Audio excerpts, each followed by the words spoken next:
আসসালামু আলাইকুম। আমি রবিউল হুসাইন। আজ খুবই গুরুত্বপূর্ণ একটি বিষয় নিয়ে আপনাদের সামনে কথা বলতে এসেছি। কর্নিয়াল আলসার, চোখের মারাত্মক একটি রোগ।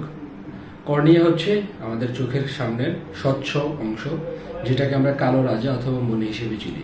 বিভিন্ন কারণে কর্নিয়াল আলসার হতে পারে। ছত্রাকজনিত কারণ, ব্যাকটেরিয়া, ভাইরাস অথবা যে কোনো ধরনের চোখে আঘাত, অথবা অপরিষ্কার কন্ট্যাক্ট লেন্স ব্যবহার, এবং আরও বিভিন্ন কারণে কর্নিয়াল আলসার হতে পারে। কর্নিয়াল আলসারের লক্ষণগুলো কি কি?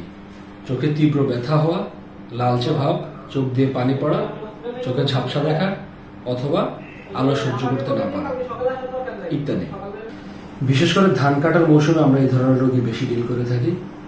অসাবধানতা বশত চোখে ধানের আঘাত লাগা অথবা ধান এসে পড়া অথবা ধানের শীষের আঘাত লাগা কর্নিয়াল আলসারের কারণ হতে পারে। গ্রামের মানুষ যারা কৃষিকাজ করে থাকেন তারা অসাবধানতা বশত, অসচেতনতা বশত ধানের আঘাত লাগার পরেও বাসায় বসে থাকেন, চিকিৎসকের পরামর্শ নেন না।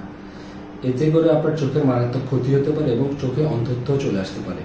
তাই নিজে ওষুধ ব্যবহার না করে অতি দ্রুত চোখে যে কোনো ধরনের আঘাত অথবা উপরের যে কোনো লক্ষণ দেখা দিলে চিকিৎসকের পরামর্শ নিন। পরিষ্কার পরিচ্ছন্ন জীবনযাপন করুন, চোখের প্রতি যত্নবান হন।